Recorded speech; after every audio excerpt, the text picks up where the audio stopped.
so I'll just say two sentences about Professor Prema Kumari Derem. She teaches at English and Foreign Languages University. She has been in this field for a long time. She has lectured all over the places. She has been a Fulbright scholar. In 2009, she has been on Commonwealth Fellowship in 2009 and Fulbright scholar in 2012, and then has a PhD in comparative literature from Osmania University, MA in English literature from Hyderabad Central University. I think in those days it was known as Hyderabad Central University. Now it is known as Hyderabad University. Whatever the difference may be, but that's how it is. And before going to English and Foreign Languages University, she has been teaching at Osmania University as well. And today we will have this interactive session with her, like I told you yesterday, about language learning and cognition. Keep in mind the things that we have discussed about these issues in terms of language and culture, and then feel free to interact with her. Please ask your questions the way you... He was telling you that you will ask me questions. No, no, no. I will ask you questions and, yeah, right? I can be very tyrannical. Okay? All right. Just yesterday I saw in the newspapers, how many of you saw the Times of India yesterday? You chose not to? Okay. Hindu? You chose not to? You chose not to. This paper, any paper. Okay, fine. Never mind. I am going to show you a title of a caption actually, a news item that I found in yesterday's papers. All right. That is what I am going to show you today. Right. Can you just read this aloud at the top of the page? What do you see? Stumbled upon things you see but don't notice. Can you be a little louder, please? Stumbled upon things you see but don't notice, by R. Ramesh Shankar. Right. So the caption goes like this: things you see but don't notice. Does it make any sense to you? Yeah? Yeah? No? Srishtika? No. It does. It does. Okay, Gopika? How? I think there are certain commonplace practices that you just mindlessly do that you don't necessarily notice. Oh, okay. You're talking about routines. Yeah? A common practices that we do, like motor skills, we do them again and again and again without actually thinking about them. For example, you ride a bicycle, maybe you swim, but once you are good at it, you stop thinking about it, right? Yeah? Okay. So, things you see, but you don't actually notice. So, do you all agree that this happens every day to all of us? No exception? Praveen? Yeah? Okay. Right. Prashant? It happens to you? Yes, ma'am. You see but you don't notice? Yeah. Okay, then I have another question. Do you choose not to notice? No. Just because it happens, like when I go play badminton, Yeah. I'm doing it from past 6-7 years, it's just happening. Like Jitendra in that movie? Yeah. Huh? Yeah. Okay, right. All right then. Okay, so we are going to study 3 examples. I really would like you to pay attention, yeah, because this is about noticing, and we are going to examine 3 examples. Yeah, the first example is a conversation between a mother and a child, right? And what are we going to do? I have done it with quite a few groups, including a group of teachers, very senior teachers. This is something I want you to try and tell me, and let me see how it works with you. Okay, these are the questions that you are going to note down, because you have to notice some things, yeah, and then answer my questions. All right, are you all ready? Okay, question number 1. Who is a conscious learner? Okay, this will take me a little time to reach the clip that I want you to hear. This is an audio clip. You are going to hear this audio clip. Yeah, who is a conscious learner? Yes. And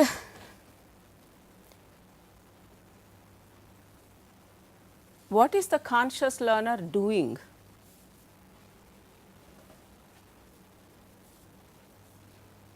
Okay.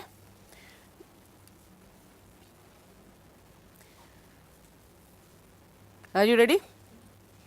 Okay. Now, there is just one more question, and that is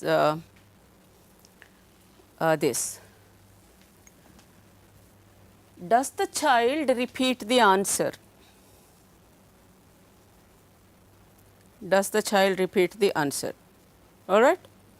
Okay. Question number 2. Does the mother repeat the question? Are we there? Okay. So, what are we going to look at?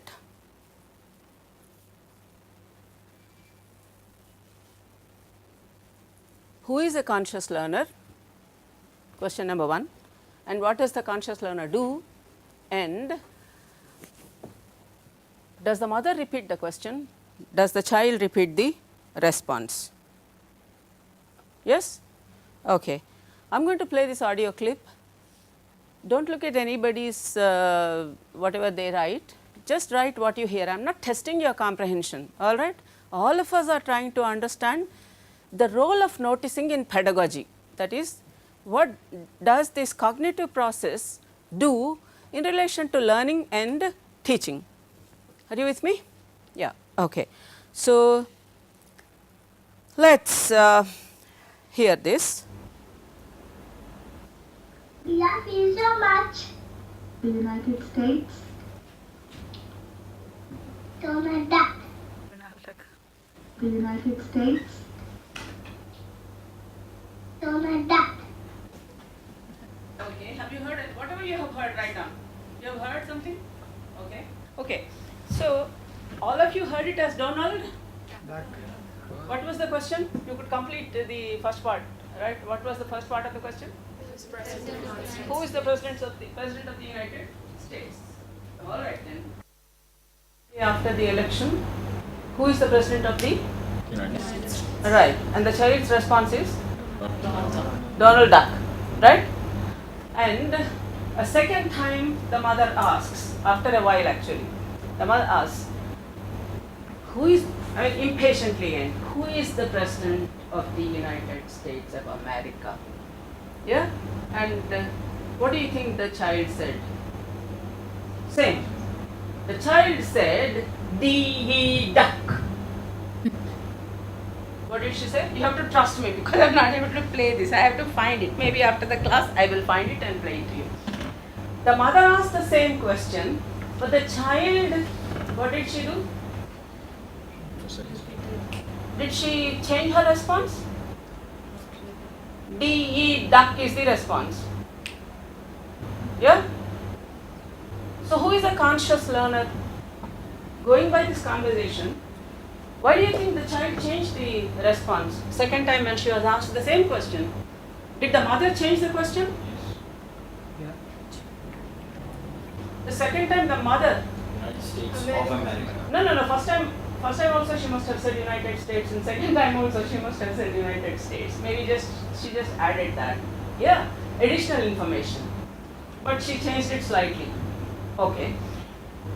Right. And then why did the child change the response? Maybe because of the stress in a mother's voice that the answer is wrong. Right.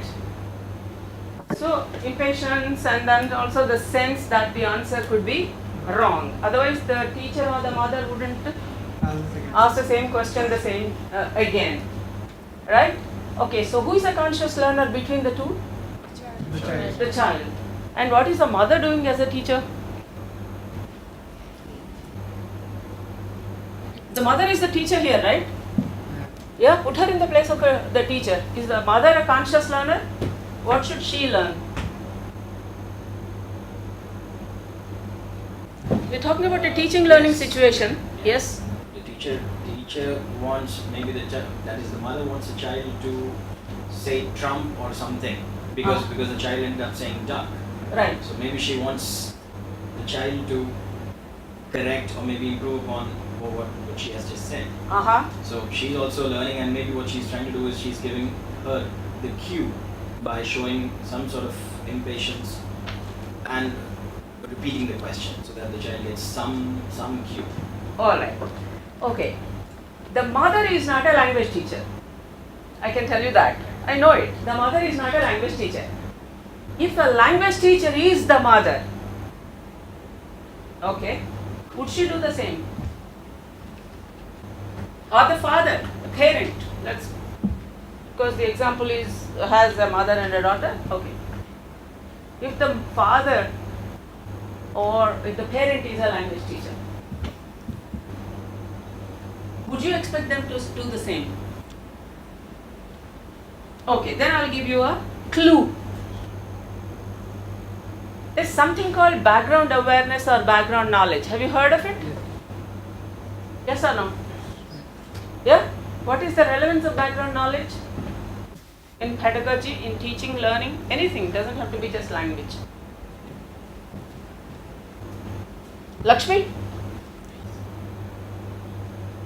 What is the relevance of background knowledge to learning or teaching? Keep thinking.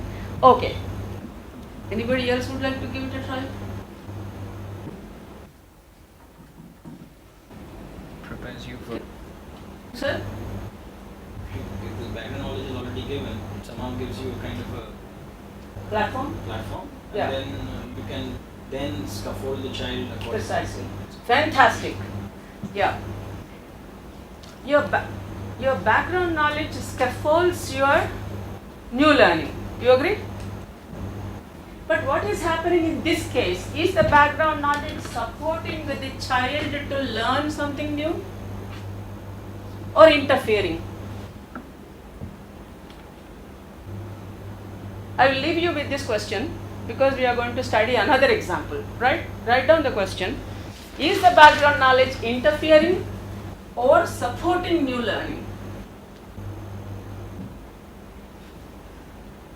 Related to this conversation is another example. As I said, I played this conversation to a group of very senior teachers, and most of them heard it as Donald Dump. How did they hear? How did they hear Donald Dump? Why do you think they heard it as Donald Dump? I know it should be whatever. They wouldn't be aware of the cartoon characters that we would make as I associations. just their Come background, on. their background. Credit our generation with some intelligence and awareness. What is this girl's name? I forget. Shruti. Huh? I came in late. Sabha. Okay, Sabha. Credit our generation with some awareness, some general knowledge. Okay. Alright, so the question is, does background knowledge always support new learning, or does it interfere with new learning? Is the question that you are going to answer after I give you another real life example. Okay, these are all real life examples. So I am not cooking up any examples because I believe in the sensitivity of data and reliability of the data too. Okay. This is about a research scholar of mine who is still doing his PhD. And he meets me every week. Alright? So initially I thought we'll start with the review of literature, and I asked him to read the research in his field. And every time he met me, once a week, he was to summarize the research that he read and give comments on it. Alright? And he's a very hardworking, committed, sincere scholar. No doubt about that. And he reads quite well and understands well. And every time he came, he would start the summary very sincerely, giving me the name of the researcher, a few details about what he has done, first second sentence, third sentence, the fourth sentence on, it will not be a summary of what he read, but situations he is familiar with. He would summarize classroom situations he is familiar with, classroom from his hometown. Yeah? Okay. What is happening to this researcher? What is happening to his reading process? I am giving you 2 minutes.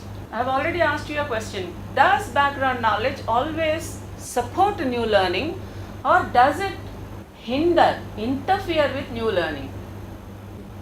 Are you with me? I am giving you 2 minutes to think, because you have to think about these things. Okay, can we think aloud together now? Yeah? Right. So, Gargi, would you like to say something?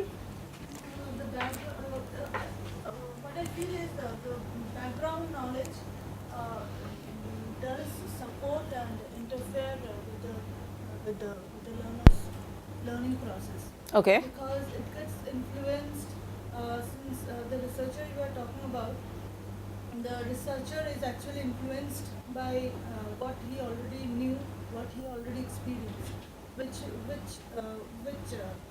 comes in his learning process. Right. So at the same time, it may hinder, say, first language influence with the second language learning. So it can do both hinder and support.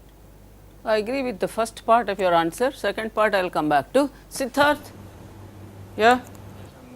I thought it does both also. If, for example, if I'm trying to learn something new, my background knowledge that I have of that anything relevant to the particular issue can support, but can also interfere with how I learn that particular topic. What is happening to the reading process here? Is it interfering or supporting? Supporting. In the case of researcher, is it supporting or interfering? How? What if someone cannot understand an entire paper without having internalized made a connection or referenced it to something in your own life to understand it? Otherwise, it's just Right. something Exactly. distinct. You are actually talking about internalization happens after you have processed what the writer has said, after the speaker has said. Connection is made only when you understand that. Connection is made. But what happens if you do not see what the writer or the speaker is saying, yeah, and what you know comes between you and the other interlocutor? Are you with me? Because here, for example, I do not know if you are familiar with this book, Alternative Practices by Atkinson. If I remember right, that was the book I asked him to read, and maybe a small paragraph. So this continued for a 2 or 3 weeks, and then one day I sat him in front of me and asked him to read something from Atkinson and tell me what he has read. Very simple question. Okay, this is the paragraph, you are going to read and you are going to tell me what Atkinson is saying. He started again, first sentence, second sentence, what Atkinson says, and then he launches into a lecture on what he is familiar with. So I asked him, okay, stop here and tell me, are you telling me about what Atkinson has written, or are you telling me about something that you know? Okay, then he noticed, yeah, that what he was doing was summarizing what he knew, but not Atkinson.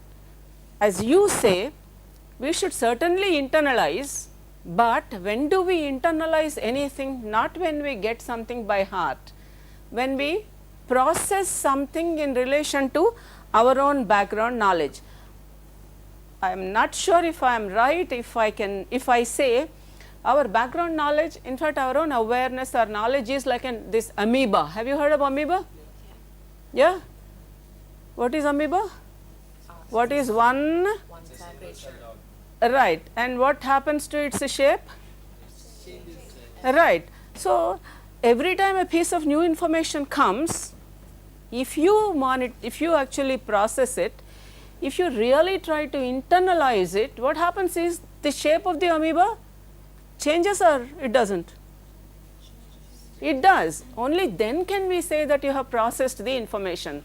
Otherwise, your eyes run along the print, but does your brain process the information? No. So, what is happening is this background knowledge interfering with his reading process. You agree? Yeah? Yes or no? Keep thinking at least. Okay? So, in a situation like this, what is the teacher's role? We have to think about both the learners and the teacher's role. What is the teacher's role in this situation?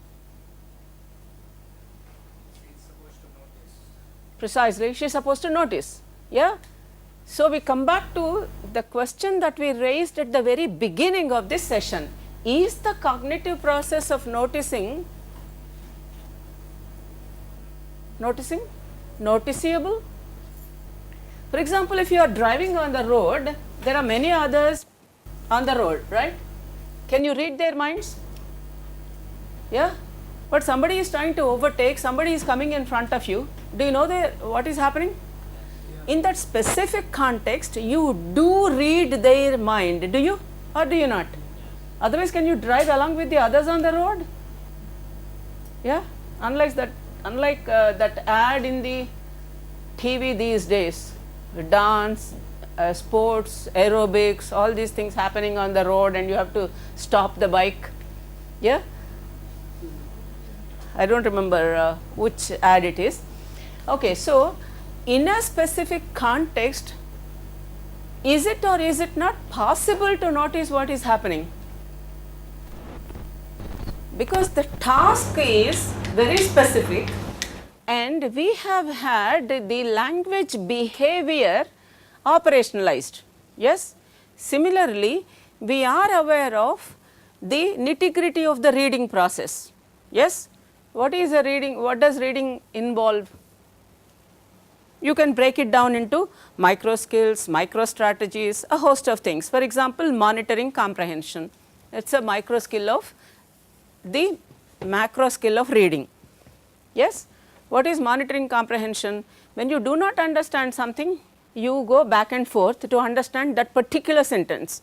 Yes. Suppose to understand the last sentence of a story, you might even go to the beginning of the story or the middle of a story.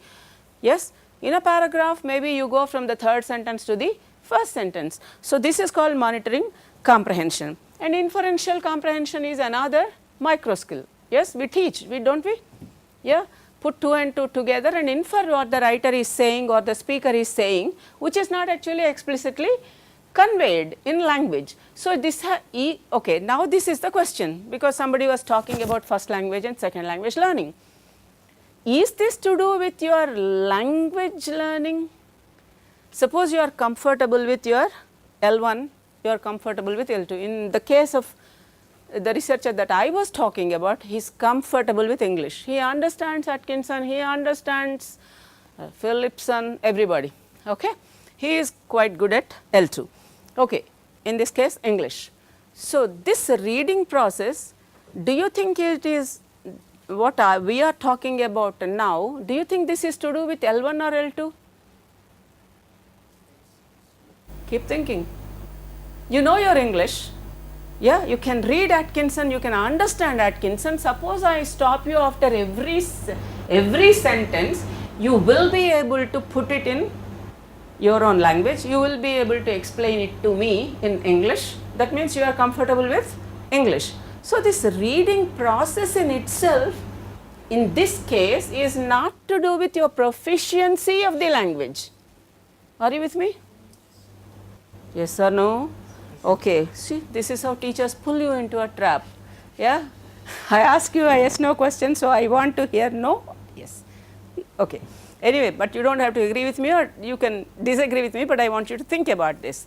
Okay. So, here we are not talking about the reading process at all. We are actually talking about how the teacher has to notice what is interfering with his reading process.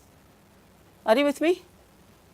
Yeah, because the reading process in itself has been operationalized.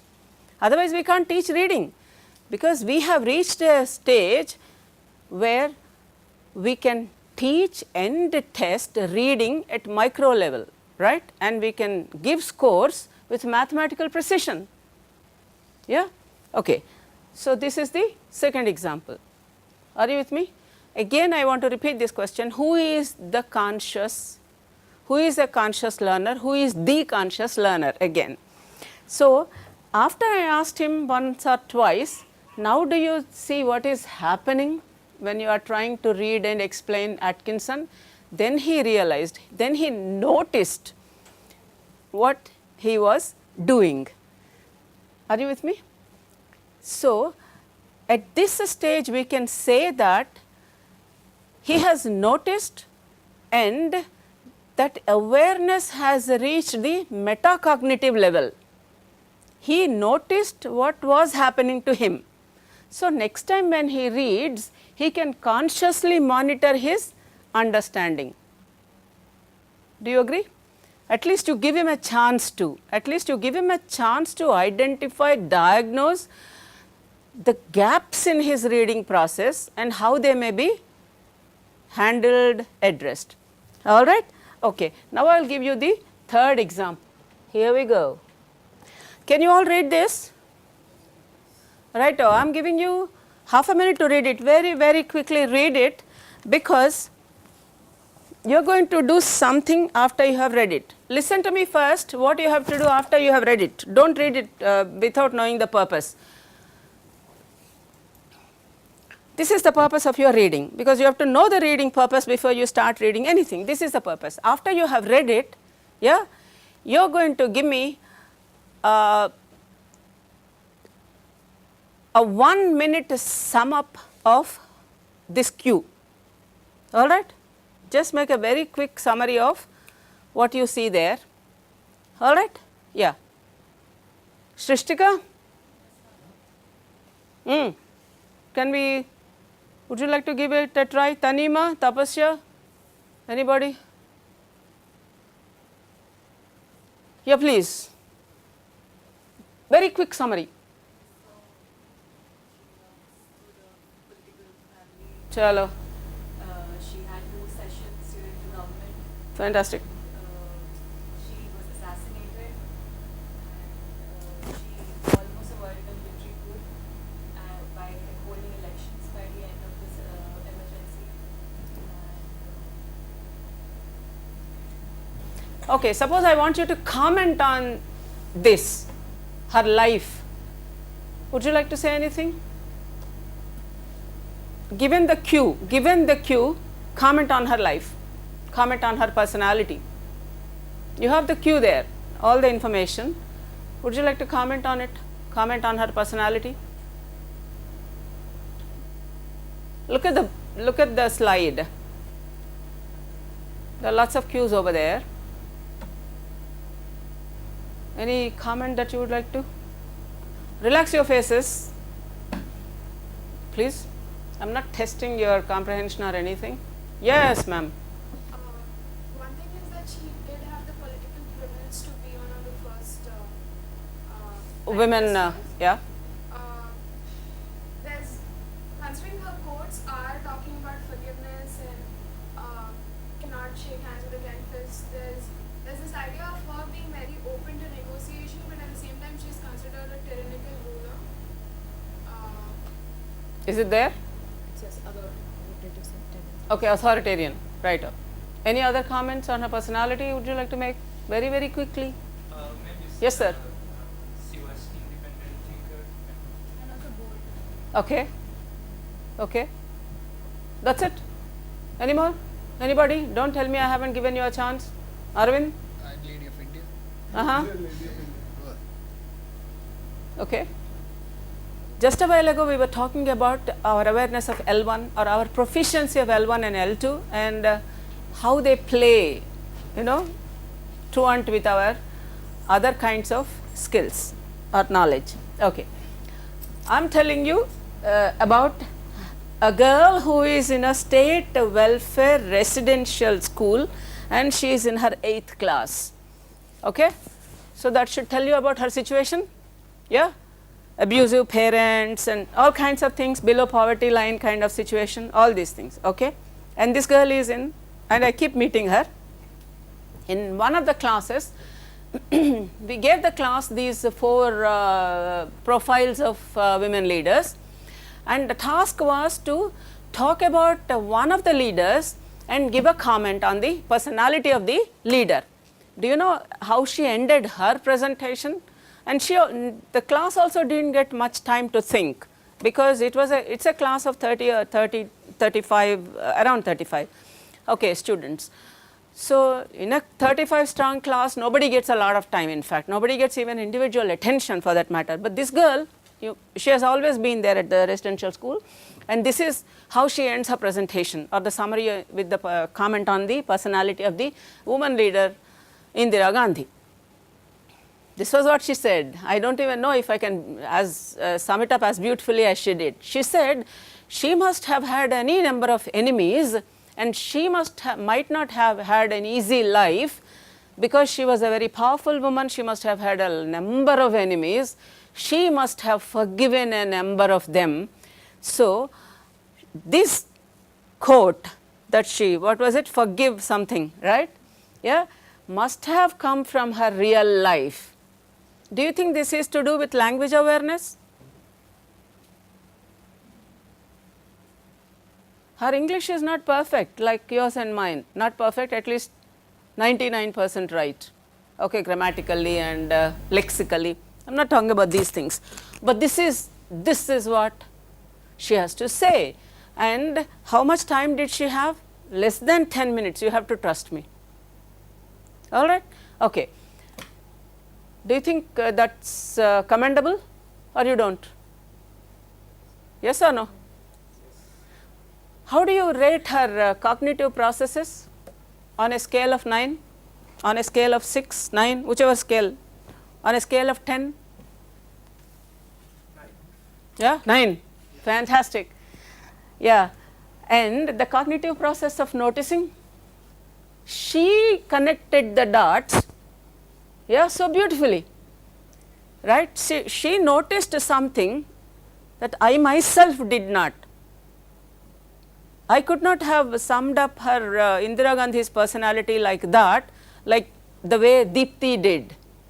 Yes? So I got up, hugged her, and thanked her for helping me learn something new. Okay, because I was the teacher trainer, I did not want to interfere. And what did the teacher trainee do? She passed on to the next student. Okay, what should the teacher do in this situation? I want you to think about this, because we are all conscious learners, yeah? Otherwise we wouldn't be in this room, which billions wouldn't have the opportunity to even think of, right? Chalo, what should we do if we were to be in the teacher's position there? Chalo, how? Just acknowledging that she made the connection. Right. That's a good learning process if you consider that. How do you do that in the class? Go further, go further. If you were on a cliff, I would have pushed you down or pushed you up. I really do not know. Yeah. I was so disappointed with the trainee, because I was supposed to keep my mouth shut. I chose to say nothing. Okay. This child noticed something which we teachers did not. Yeah. So what did she actually do? Not only raised the what should I say, level of the performance, but also the level of the challenge in the task. Okay, now there are 3 more women leaders, right? Okay, look what Deepti has done. She has related the quotes to her life and talked about, had a comment to make on the personality of the leader. Now, would you like to try it with the other quotes, other women leaders' cues? So what are we doing? We are making them notice something in relation to the genre of summary, genre of other things, right? A write-up, a text, okay, whichever, yeah, it's a profile here. We are aware of genres, aren't we? A poem, a novel, an essay, all these things, okay. So this kind of, when the teacher does not do this, 2 things happen, at least 2 things primarily. Number one, the student who has accomplished this task herself will consciously fail to notice what she did. She might have done it unconsciously because she does not have the language to put her learning into language.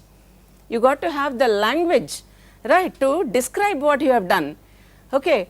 How did you arrive at this summary? If I were to ask, I don't think Deepthi would have said, I have connected these dots and thought about them. Yeah. So, giving the language to the learner also is a responsibility of the teacher. So, to go back to our first example of the mother and the child is a conscious learner because the child noticed, as you said, something wrong with the mother's tone and something, the mother repeated the question, so the child changed her response. The mother did not change her question. What should the mother, okay, if you are a language teacher and if you are the mother or the parent, what would you do? Now that I have told you how to raise the awareness of the student. Donald Duck is the name of a Disney character, all right. Donald Trump is the name of a man. Suppose you told the child these two pieces of information, do you think you will raise her consciousness? That is how you prevent the background knowledge from interfering with the new learning. Okay, the background knowledge allows the child to pick up the first name at the first go, but not the second part of the name, because the second part is interfering with its counterpart in the other name. Are you with me? Okay. Yes, sir, would like to say something? Now that we've kind of understood, how to prompt the child, could you explain to us why the group of teachers took it as dumb? Precisely. Why did they teach? Because they are aware of the second part of the name, right? So, that awareness interfered with their listening comprehension. In your case, it did not happen, because as you yourselves have admitted, we all know Donald Duck, they don't, right? Just because we are senior teachers. But you forget, we are the ones who raised you and raised you, okay, whatever you would like, whichever way you want to put it, raised you or raised you. So, we know them, right. So, they said because they know Trump, they heard it as, yeah, they heard the duck and dump. You see the similarity? All that they did was, in the place of Trump, they thought the child put dump. Or maybe they were voicing their own intentions, I wouldn't know. But this is what most of the senior teachers did say. Yeah? Okay. So, now we come back to the question again. A conscious learner, this has been nagging me, maybe you can also help me with my research. I have started troubling your teacher. We are all motivated learners and committed to learning. All right. So, my question is, do we notice things consciously? Do we choose to notice, or does noticing happen? Very difficult to prove, right? I want you to think about this question. That is why I said I am going to ask you questions and you are going to answer them. I am very serious, because yeah, these things fascinate me. So, ask yourself this question, do I choose to notice something, or does noticing happen on its own? Okay? Both. Okay. So, if it happens, if both happen, when do I choose to notice and when does it happen without my making an effort to? Are you with me? Yeah? Be conscious of your own learning and keep thinking about these questions. Then you will realize that even though it is difficult, okay, it is not just difficult, I heard it is impossible to operationalize noticing. since we have operationalized the subject of language behavior, yeah, in a specific situation, perhaps it may be easy to monitor the cognitive process of noticing itself, you know, by drawing the attention of the learner to something and ask him to connect different dots. Okay, you at least set the ball, yeah, set the whole process in motion. Are you with me? Yeah. So, that is all that I wanted to say, but the researcher who is most famous for this noticing hypothesis is Schmidt, S-C-H-I-M-D-T, S-C-H-M-I-D-T, Schmidt, and it is called noticing hypothesis. And you have to believe me again, I discovered or I chanced upon this noticing hypothesis long after I started noticing that I was noticing. And one fine day, maybe it was in Deepti's class itself, it occurred to me, whatever I noticed is helping me grow as a learner and helping me grow as a teacher. So, this noticing in itself must be very important. So, that is how I started browsing the net. What is this? How does one understand noticing? Because I am not a cognitive psychologist or a cognitive linguist. I am not into cognitive linguistics. That is how actually I chanced upon Schmidt and noticing hypothesis. But what the difference between the research that has already been done as far as I have noticed and the research that I am interested in is, most of these researchers are looking into how discrete elements are learnt. Discrete elements you understand, don't you? Lexical items here and grammatical items there, you know, in isolation. I have never been interested in discrete elements, I am interested only in discourse.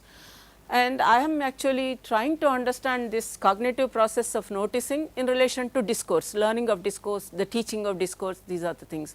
In case you find something, please let me know and help me think further. And Schmidt says, unless you notice, the input that you receive will not become intake for learning. Yeah, these are the two words that he uses, input and intake. For any input to become intake, yeah, you have to notice. That is his hypothesis. Yeah, notice. And what I have realized is through my own studies of adults, children, teachers, teacher trainers, trainees, is this.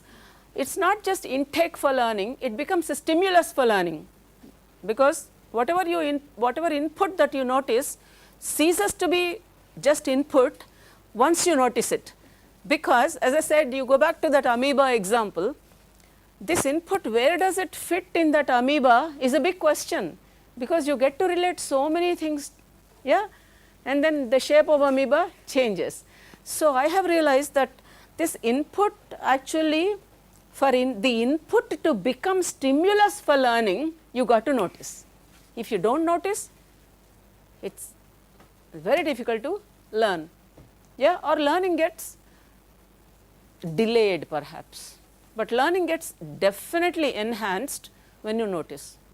Thank you very much. If you have any questions, please. Ma'am, yes sir, yes ma'am. Might be stupid, but no, never. How deep you would have noticed those two specific things again? How did Deepti, because my only explanation is Deepti has seen life. Deepti has seen life. As I said, abusive parents, below poverty line, you do not want to go home during holidays. So, you have seen fights, you have seen enemies, you have seen a lot of things. Yeah? So, your background knowledge actually influences what you notice also and how you connect things. That is why different people react, or different learners and teachers react differently to the same stimulus. Why does it happen? Somebody who knows science and somebody who knows only literature, you show them the same stimulus, won't their reactions be different? So, what they notice would be definitely different. So, how did she notice? Again depends upon how advanced her cognitive processes are. Yeah, she does not theoretically know that you got to put 2 and 2 to do a good text, right? When we sit down to write a text, do not we just jot down points, there are lots of bullets here, you know, lots of stuff in no organized form. and consciously we try to organize them. In her case, that kind of theoretical, explicit theoretical awareness is lacking. Still she noticed.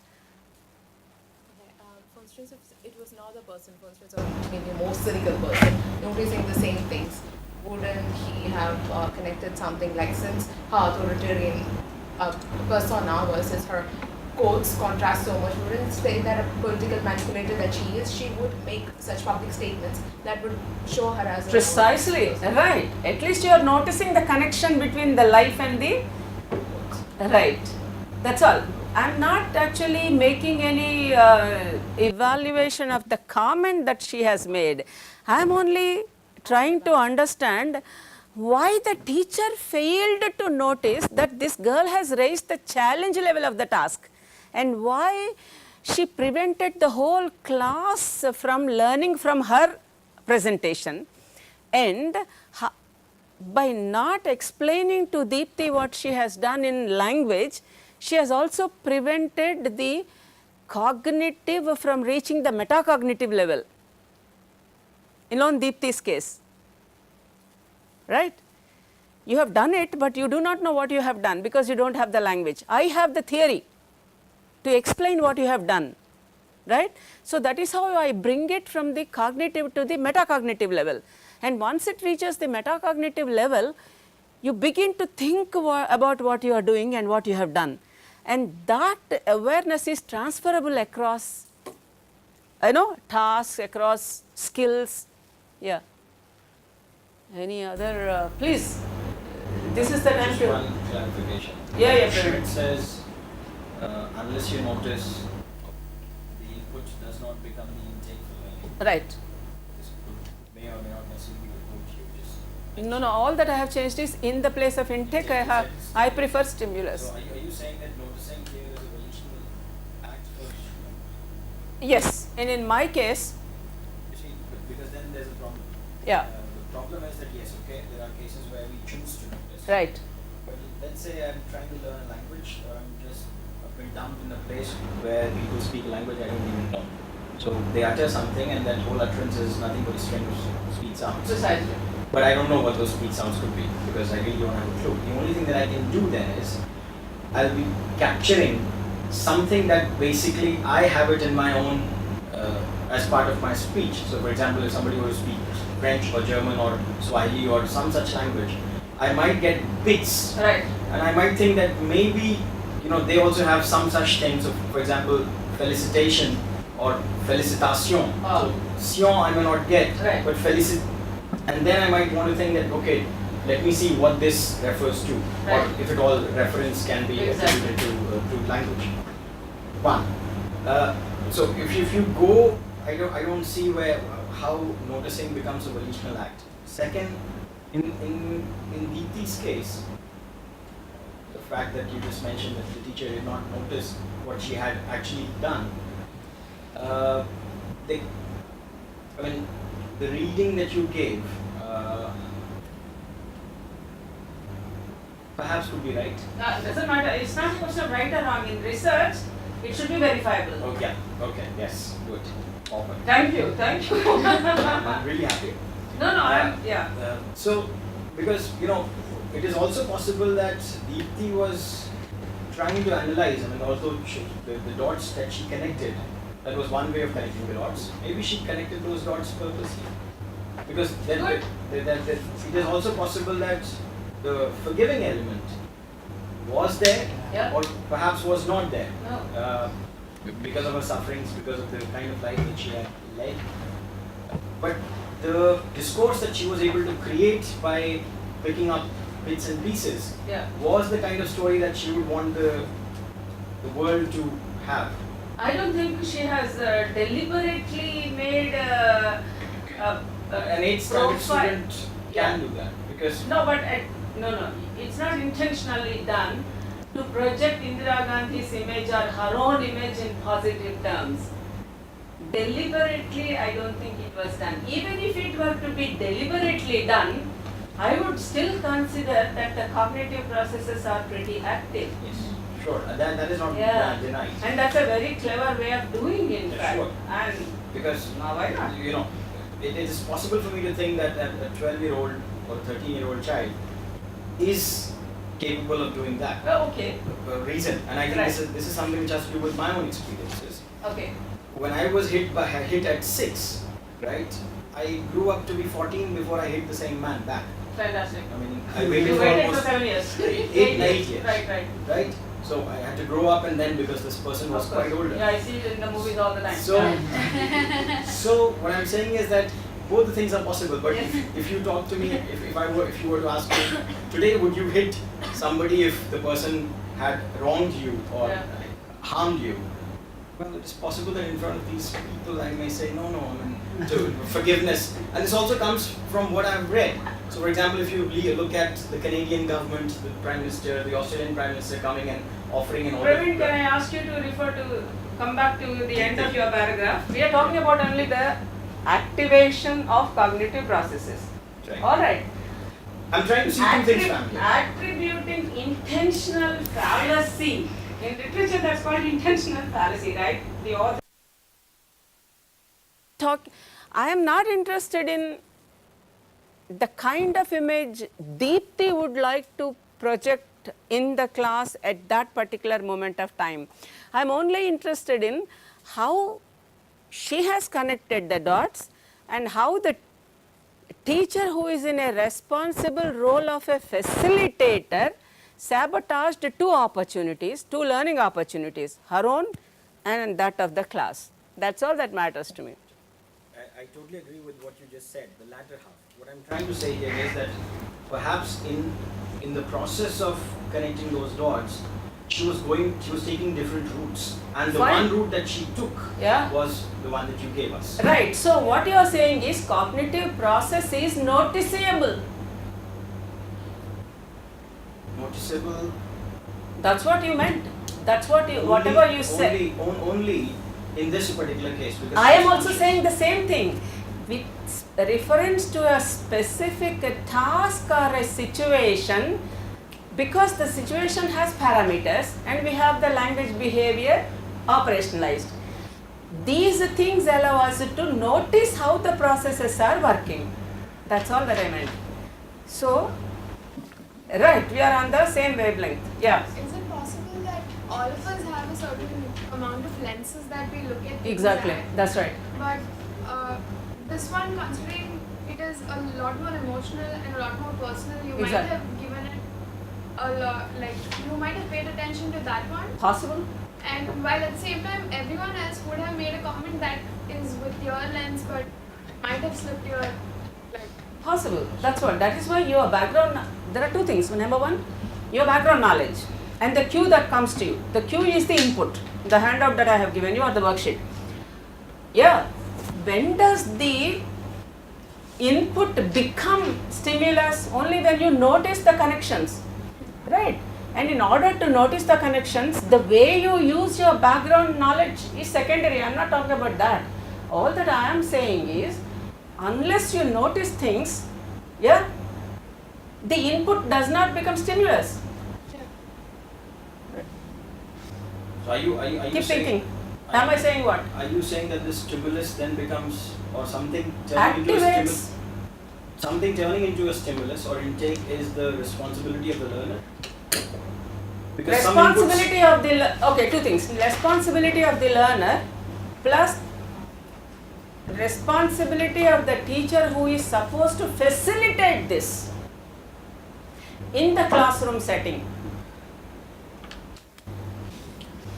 facilitation can come only when The teacher potential- notices. The potential, yeah.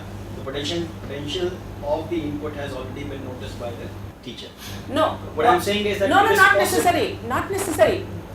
I gave you that input, right? While giving the input or after giving the input, I myself have not noticed the connections. So the input now is coming from the classroom. You are not alert to it, you are blind to it. You have no job to be the teacher. Okay. Now, when you talk about input coming from the classroom, you're basically. Rajesh, sorry. After you finish. Finish fast. Finish fast. I am giving you half a second. Not like it. Right, Praveen. Yeah, what I'm saying is that when you talk at the discursive level, I understand what is happening. That's right, here. But yeah. supposing there are certain discrete things that the teacher intends to, impart. Okay. You can never teach discrete elements. Discrete elements, what do you mean by discrete elements? Even in mathematics you notice. Because a number of mathematics teachers have done research on noticing that I have noticed. I started reading, though I don't understand mathematics. So how do you teach discrete elements without some connections?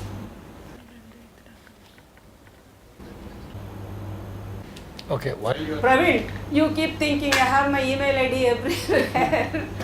Yeah, Rajesh, I want to ask you something. go ahead. Generic in nature. All of us are going to answer, not just me. In the process of reading, which is one part of or one tool in the entire process of learning, how do we develop that capability Of noticing. of reading? I'm asking a general question. How do we develop reading?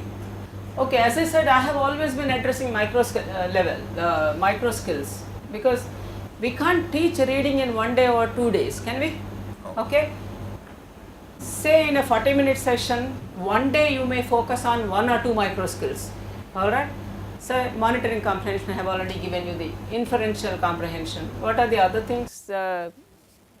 Other skills, micro and skills that you, yeah.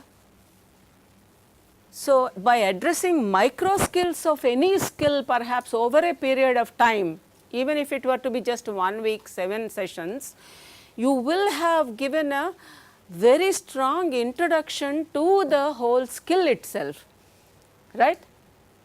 Are you with me? Because, for example, as I said, monitoring comprehension, yeah, because off the cuff I am able to recall only these 2 things, yeah. Suppose in one session you focus only on that micro skill, yeah. While reading you will have to use other skills as well, other micro skills as well, but at a time if you focus on only 1 or 2 skills, over a period of time the reader will be aware of all the skills and individually noticing what he is actually doing, and if something is interfering with his understanding, or if he is helping himself understand what he is reading. That should be possible. This is how I always teach writing also. Writing, again you break down into smaller skills, don't you? Is it possible to It teach is. reading? Definitely yes. Definitely yes. Yeah. How do we, I mean, I wish I could give you an example. Okay, I'll, sorry my dear. Yeah, go on, I'm listening to you. I don't know if I can turn this into a reading cue. I have to think. Yeah, let me have. So in a classroom setup, if you would stop to acknowledge a cognitive process that happened and then impart that to the rest of the class, and then of course it develops on everybody's understanding of it. You just build it into the task. Yeah. So you modify the nature of the task. That's what I meant. Okay, Deepthi has connected these dots. In the case of Malala, can you do it? Are you talking about Hillary Clinton? Okay, in the case of Clinton, can you do it? That's all. They don't, I mean, we are not looking for perfection at this stage. All that we are looking for is an attempt, a direction in which they can go, just so there are no loose ends. Yeah. So are we at no point saying that there are disparities in cognitive processes? Definitely yes. Just But it's just I agree. push for the others, but I agree. I definitely agree. But I have a question, a counter question. But is it not the responsibility of the teacher to make them at least aware of these things? it is. Doesn't matter. Everyone's lenses are different. Their understanding of it. Precisely. We are not questioning the nature of the understanding. We are questioning. We are scaffolding. We are nurturing the process of understanding. Are you with me? No, I won't make evaluative judgments ever. Whatever the student may say, yeah, the student may have something against the woman leader, that's her choice, okay. But the way she arrives at that understanding is what I take interest in. Are you with me? Ma'am, Yes, ma'am. I I just had a question. Yeah. So when we spoke about noticing, we talked about it entirely, mostly in an actual effort of Real. teaching Right, sort right, of yeah. method. But could you say how it works in situations where no one's really putting in an effort to teach, but nonetheless we learn, you know, from social situations and just interactions? Right. Okay. We were coming to Anna University by the cab. Yeah? And my husband wanted to know the name of the taxi driver. For everything I have a story. Okay, today is a day of stories. Otherwise, I don't follow the American method, you know. Every time an American speaker comes, I'm going to tell you 3 stories. I don't believe in that magical number 3, maybe number 1, story 2. Anyway, this really happened again, because this is how I have begun to notice, okay. And the cab driver said, Thandigavelu. But we are familiar with this Thangavelu. So I said, Thangavelu? No, Thandigavelu. Aha, okay. What does it mean, Thandigavelu? Thandi means water, I know. I am a Telugu speaker, I don't know Tamil much, except for a few words. I said, Thandi means water, so some water god. No. Kanne Murugan. Oh, Kutti Murugan, na Kutti Murugan? Yeah, Kutti Murugan, he said. Oh, Kutti Murugan, Bala Murugan, so Thandigavelu. Now I won't forget his name. You see, it was not a teaching situation, but as a teacher, as a language learner, I was consciously trying to make connections between what I know and what he was telling me. Like you were doing. Feliciton, yeah, something like, I'm sorry. Yeah. So, in an unconsciously we get to notice a lot of things, but they don't actually become a stimulus for your further learning, right? But if you consciously notice something, you keep using it to further your own learning. Who was saying badminton and things? Right. He said every time okay, like swimming or badminton, most of you, I see you cycle around here. Yeah, but only a few people do acrobatics on bicycles. You agree? Yeah, what do they notice? What do they notice? A lot of things, right? That means there is again, I think you might be interested in these things. Something called practice. What do we normally associate with? Repetition. A repetitive, yeah. And there are 2 things that psychologists associate with practice. Reduction in the frequency of error and reduction in the completion time. We do it faster and the errors go down in number. But there is something else, there is another definition which I like better. According to this definition, practice is something that you do to improve your performance on something that you are already successfully completing. You are successful at accomplishing something, but you still practice it, so you improve your performance on one of the components of it, you know, of the task. So, the cyclists or the people who do acrobatics on a bicycle, they don't just, they know, as you said, the balance, and they also know which way to turn the wheel, which way to, you know, stand up on only one, stand the cycle on only one wheel. All these things involve a lot of deliberate practice, don't they? So, noticing is actually associated with your deliberate practice to enhance your performance on one of the components of the task. For example, communication involves a number of tasks, right? Suppose I asked you to write the first sentence of a letter to a friend. What will you write? What will be your first sentence? No, dear friend, whatever, chalo. How are you doing? We are fine. Hope you are fine. What's up? Okay. I guess it depends which friend we are writing. Chalo yaar, girlfriend ko bolo. No, okay. Suppose I asked you to change this. Suppose I want you to start your letter with, guess what happened today? Yeah? Can you not start a letter like this? Sure. That's good. Can you not? That is deliberate practice. Yeah? You don't always go on the stage and say, dear friends. Yeah, there are different ways. Okay. Normally what happens is, we make do with the cliched expressions. Yeah. In order to enhance your performance, you need deliberate practice. For deliberate practice, you need noticing. Yeah. Suppose you like a speech. Suppose you like something about a speech.